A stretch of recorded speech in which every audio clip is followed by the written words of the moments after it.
মুসা নবীর জামানায় দাকিনুস বলে একজন বাদশা ছিল। সেই বাদশার আন্ডারে 6 জন যুবক তেনার কর্মচারী ছিলেন। তা সেই বাদশা ছিল জালেম বাদশা। সেই জালেম বাদশার কাজকর্ম সম্পূর্ণ ইসলাম বিরোধী ছিল।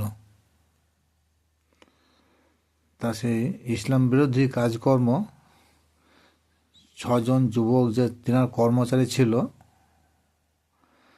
তেনাদের সহ্য হচ্ছিল না। সেই 6 জন যুবক মনে মনে ভাবলো, তাই তো, এখানে আমরা থাকবো না। এখানে থাকলে আমরা কাফের হয়ে যাব। আল্লাহ একজন আছে, আল্লাহর সঙ্গে শিরিক করা যাবে না। আল্লাহর ইবাদত বন্দি করতে হবে, আল্লাহকে ভয় করতে হবে। আল্লাহ সমস্ত গুনাহ মাফ করেন, কিন্তু শিরকি গুনাহ আল্লাহ মাফ করেন না। এমতো অবস্থায় একদিন রাত্রিতে সিদ্ধান্ত নিল যে এখানে আমরা আর থাকবো না। রাত্রির 12টা পশেই বাদশার দরবার থেকে তারা ভিন দেশে পালিয়ে যাবার জন্যে প্রস্তুত হলো। কিন্তু ওরা যখন রাস্তায় বেরিয়ে পড়েছিল, সেই দরবারে একটা কুকুর ছিল। সে কুকুরটা দেখল, তাই তো, এরা যখন থাকছে না 6 জন যুবক, তাহলে এই বাদশাকে আমিও ঘৃণা করি। এই বাদশার দরবারে আমি আর পাহারা দেবো না। সে কুকুর তখন সেই 6 জন যুবকের পেছন ধরল। 6 জন যুবক যখন একটা গ্রামে ঢুকবো হচ্ছে, আর কুকুরও তাদের পেছনে পেছনে ছুটে যাচ্ছে। সেই 6 জন যুবক চিন্তা করলো, তাই তো, আমরা এই সামনে গ্রামটা যখন প্রবেশ করব, না জানে এই অন্য কোনো কুকুর হয়তো একে, তার জন্যে এই কুকুরটাকে ঢেলে তারা তাড়িয়ে দেওয়ার চেষ্টা করলো। যেহেতু পালিয়ে যা, আমাদের সঙ্গে আসিস না, তাহলে সুতরাং গ্রামবাসী সমস্ত লোক জেগে যাবে যে আমরা কেন রাতে পালিয়ে যাচ্ছি, আমাদের হয়তো চোর সন্দেহ করবে। তার জন্য কি হলো, কুকুরটাকে ঢিল মেরে তার হাত পা ভেঙে দিল। রক্ত গোর বয়ে যাচ্ছে, কিন্তু কুকুর তখনও সে 4 হাতে পেয়ে হাঁটতে শুরু করলো, তাদের পেছন ছাড়লো না। তো সেই 6 জন যুবক চিন্তা করলো, তাই তো, একে এত ঢিল মারলাম, হাত পা ভেঙে দিল, 4টি পায়ে ভেঙে গেল, কিন্তু আমাদের পেছন ছাড়ছে না। 6 জন যুবক ছিল, কিন্তু তারা আল্লাহ বান্দা ছিল। এটা প্রতি সে কুকুরটা প্রতি একটা মায়া হলো। না, কুকুরটাকে চলো আর কষ্ট দিলে হবে না, ঘাড়ে করে নিয়ে যায়। কুকুরটাকে সকলে মিলে ঘাড়ে করে নিল, গ্রাম পেরিয়ে গেল, নিয়ে একটা জঙ্গলের মধ্যে প্রবেশ করলো। কি হলো, এরা একটা সকাল হতে হতে একটা সেই জঙ্গলের মধ্যে একটা গুহা ছিল, গুহার মধ্যে ওরা প্রবেশ করলো। আচ্ছা, কুকুরটা কি করলো, সেই গুহার মুখে পাহারাদার হিসেবে বসে থাকলো।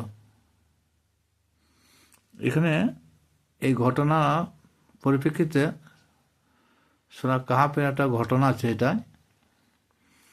যে সেই 6 জন যুবক তো জান্নাতে ওঠেই, তাদের সঙ্গে একটা কুকুর, সে নিকৃষ্ট প্রাণী। কুকুর কোনদিন জান্নাতে যাবে এ কথা আল্লাহ কোনো জায়গায় বলে নাই। জান্নাত আর জাহান্নাম জিন আর ইনসানের জন্য। কিন্তু এই 6 জন যুবক আল্লাহ বান্দা ছিল। সে আল্লাহর বান্দার সাথী হয়ে যাওয়ার পর এই কুকুরও কিন্তু আল্লাহ পাক রব্বুল আলামিন তিনি জান্নাত ঘোষণা করেছেন, যে কুকুরটা জান্নাতি। এই পরিপ্রেক্ষিতে সূরা তওবার 119 নম্বর একটা আয়াতে আল্লাহ পাক রব্বুল আলামিন বলেছেন, হে ঈমানদার বিশ্বাসীরা, তোমরা আল্লাহকে ভয় করো আর সত্যবাদীদের সঙ্গী হয়ে যাও। ইয়া আইহাল্লাযিনা আমানু তাকুল্লাহ ওয়া কুনু মাআস সাদিকিন। হে ইমানদার বিশ্বাসীরা, তোমরা আল্লাহকে ভয় করো আর সত্যবাদীদের সঙ্গে হয়ে যাও। সত্যবাদীদের সঙ্গে হয়ে গেলে কী হবে? পরকালে মুক্তি পাওয়া যাবে। আর সত্যবাদীদের সঙ্গে না হলে পরকাল বলে যে একটা জায়গা আছে, সেই জায়গায় আমরা মুক্তি পাবো বলে মনে হয় না। সুতরাং সত্যবাদীদের সঙ্গে হয়ে ইবাদত বন্দেগী করা দরকার। আর শুধু মৌখিক সত্যবাদী হলে হবে না। প্রথম কথা হচ্ছে, আয়াতের প্রথম আল্লাহ বলেছেন ইমানদার বান্দাদেরকে বলেছে আল্লাহকে ভয় করতে বলেছে। আমরা মুখে যদি বলে আল্লাহকে ভয় করে হবে না, কি করতে হবে?